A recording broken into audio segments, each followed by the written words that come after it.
Hello and welcome to Bounding Into Comics. My name is John Trent. I'm the founder and editor-in-chief at Bounding Into Comics. And today we're going to be talking about Loki Season 1, Episode 2, The Variant. Before we get to the review, I'd like to ask if you could please hit that subscribe button if you're not already subscribed. If you are already subscribed, please make sure you are still subscribed. YouTube does like to unsubscribe people for whatever reason. Then hopefully by the end of this video, I'll have earned your like and you'll give us a like, and then you'll share this with your friends and family. And then hopefully you'll hit that bell for notifications so you don't miss any of our upcoming videos, which will include more reviews for Marvel Studios' Loki show on Disney+. With that out of the way, let's get to this review. After a rather boring and exposition-heavy first episode, Loki joins the Time Variance Authority in Episode 2, The Variant. The second episode really emphasizes just how bloated the first episode was, as they provide a short recap that covers all your bases. In fact, if you didn't watch episode 1, there's no need to, since episode 2 summarizes what actually happened in less than 90 seconds, and I'm pretty sure episode 3 will do the same for both episode 1 and 2, because that's just how boring episode 2 is, and there really isn't a lot that happens, despite it being almost 50 minutes long. So, The Variant begins in Oshkosh, Wisconsin at a Renaissance fair in 1985, as the Time Variance Authority, TVA, has tracked down the Loki variant. However, it's another trap, and the Loki variant easily takes care of the TVA Minutemen. In concept, this set piece might have been entertaining, but the hand-to-hand fighting wasn't impressive. It was worse than Season 1 of Iron Fist. The set piece also relies on a cheap possession trick that allows the Loki variant to take over one of the officers. It keeps the variant hidden and uses one of the TVA's own Minutemen to take the rest of the squad out. With most of the TVA disposed by their own officer, the Loki variant finishes off the last remaining officer with a sword to the gut. It was a little anticlimactic, and we didn't really get to see the variant in action. She slits one of the TVA guys' throats, and then again, she just stabs the other guy in the gut. And then she drags off the one that she had originally brainwashed, possessed, whatever form of magic it is, off into a time portal. Oddly enough, the set piece features Bonnie Tyler's Holding Out for a Hero song, which is now completely overplayed, being in the Masters of the Universe and Marvel's Guardians of the Galaxy trailer. It also didn't really jive well in the scene and was a much better fit in the Masters of the Universe trailer. Whoever chose that song for this scene should not have done that, because it didn't fit at all, and it really took you out of the moment. And as much as the set piece sucked, the song made it suck even worse. From there, we get some brief exposition about what happens when a timeline redlines. To be clear, it's when the TVA can no longer reset a Nexus event. It also leads, quote, to the destruction of the timeline and the collapse of reality as we know it. However, this seems to contradict previous information that a redline would instead create a branching timeline from the second timeline, or from the sacred timeline. So who really knows how all of this works? I doubt the people writing the show do, because they're contradicting themselves from one episode to the next, and there's no consistency. Loki then attends a briefing as he and Mobius are about to deploy to 1985 Wisconsin to investigate the disappearance of the TVA squad. During this briefing, Hunter B-15 mocks and emasculates Loki and also refers to him as, quote, a cosmic mistake. However, the reference doesn't make sense given the TVA believes everything is done according to the will of the Timekeepers, as is clearly pointed out later on in this episode in one of many boring exposition-heavy scenes where Owen Wilson is talking to Loki about the TVA and the TVA's beliefs. Despite Loki being mocked and emasculated, he throws it back and definitely corrects them about his illusion abilities, which he describes as duplication casting. From there, there's some interesting bit of writing where Mobius bribes Loki with a meeting with the Timekeepers to keep him under heel as they're about to deploy into the field, and his magical abilities will once again be active. When they actually get to the field, we get more exposition on Nexus events and why you can't show up before the attack happened. Apparently it has something to do with the timeline still changing and growing, and Nexus events destabilizing the time flow. That is actually key, because that's how they find the variant Loki, through these quote-unquote Nexus events, as we discover later on in this episode. After this exposition, we get some more fun dialogue, with Loki weaving an interesting tale telling the TVA that they will die if they leave the tent, While the beginning of this was quite fun in classic Loki, about halfway through it begins to ramble on, and there seems no real point to it other than for Loki to get a meeting with the Timekeepers, and then for Loki to do a throwaway sign saying that he kept the TVA distracted from finding the variant Loki later on in the episode, which he really wasn't doing that in the beginning of this episode. So it really makes absolutely no sense why this part was even included. Other than I guess we got to see a little bit of classic Loki, but other than that, it seemed pointless. There was nothing to it. There was no substance. After they reset the timeline in 1985 Wisconsin, the show cuts to a meeting between Mobius and Renslayer. Again, another pretty pointless scene with most of it already showcased in a featurette.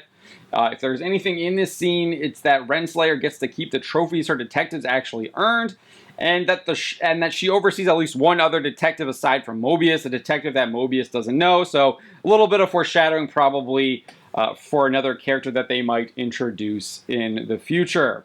Or it's possible it could probably just be that the variant Loki, and that's why they're hunting him, because that variant Loki might have already also been working for the TVA. I would not be surprised. After that, Loki is made fun of again, this time by Mobius. After that, Loki is made fun of again, this time by Mobius. Apparently that's a theme of the show so far, beat down the titular character. In fact, Mobius makes a point that the variant Loki is better than Loki, and the variant Loki is the superior Loki. They try to soften this. With Loki throwing his own insults back, describing the TVA as idiots, but the delivery makes the insults feel flat, and it's clear Loki doesn't even believe what he's saying, and that he actually does agree with the TVA that this other Loki is the superior Loki. And we'll find out why that Loki is being called the superior Loki, and it all has to do with gender when they reveal that it's actually female gender, but we'll get to that in a little bit. The show groans on with Loki searching through TVA records before they try to interject some humor with Loki stealing a juice box and ruining Mobius' salad in order to reveal his discovery that the variant Loki is hiding in an apocalypse or a Nexus event. Oh, as I said, that Nexus event stuff would come back to play, and here it is. Owen Wilson's reaction in the scene was exactly how I felt, bored and even a little irritated because Loki's explanation takes so long and is ultimately unnecessary. There's a reason why there's the saying, show, don't tell, but this Loki show is doing the opposite. They're telling you instead of showing you, and it's just not entertaining, and quite frankly, it is boring. One of the few highlights of the episode is when they do go and test Loki's theory in Pompeii. Loki decides to try and wreak some havoc, unleashing goats throughout the town to test whether variant energy would be detected. The humor comes from Hiddleston's delivery, although at the same time the actual dialogue appears to mock Loki's previous real desire for power. While the scene does provide some levity and humor, the green screen used to produce it is terrible. It really drops the illusion of the show and takes one out of it completely. It looks that bad. It's really not up to what you expect from Marvel Studios. Next, we get more library work as Loki and Mobius attempt to discover which apocalyptic or Nexus event in time the variant Loki is hiding in. It's quite boring. They eventually figure out which one it is, they get approval, and head to Roxxon's version of Walmart, Roxcart, which is called Roxcart in Alabama in 2050. At Roxcart, Loki eventually encounters the variant Loki. Again, there is a bunch of possessions, with Loki getting smacked around by the various people the Loki variant possesses. It's quite unbelievable, and Loki doesn't really put up a fight despite having his own magic available to him. Like, seriously, the minute they get to inside the Roxcart, he uses his magic to get rid of the rain, and then they don't even show him using his magic afterwards. It's just really terrible, especially when he's fighting these possessed people of the Loki variant who don't have any magical abilities whatsoever. They're just possessed people, and he just gets beat up by regular people. It's just absolutely ridiculous that would happen to Loki.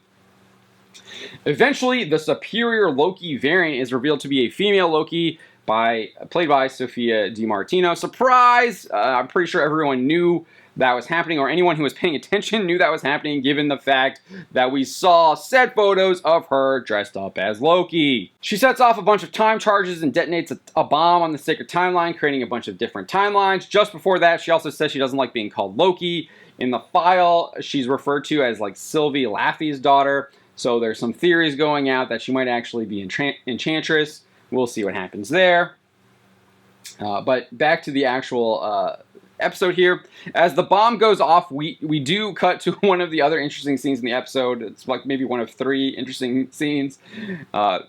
And this is like really short, but there's a man with like this huge, big, bushy mustache, and he's looking at the monitor and seeing like the time bomb just like go crazy and mess up the sacred timeline. And he's just looking in bewilderment as the chaos takes over the timeline. And that's actually was quite humorous. And it's just him staring at the screen in like utter like shock and amazement. So kudos to him because most of that was just done with like the eyes, and it was a profile. So it was, the acting on that was good, and that was quite humorous. Finally, the episode ends back at Roxxcart with Loki following the variant Loki into a time portal, and so we get a little bit of a cliffhanger ending there. But overall, the second episode of Loki is even more boring than the first one.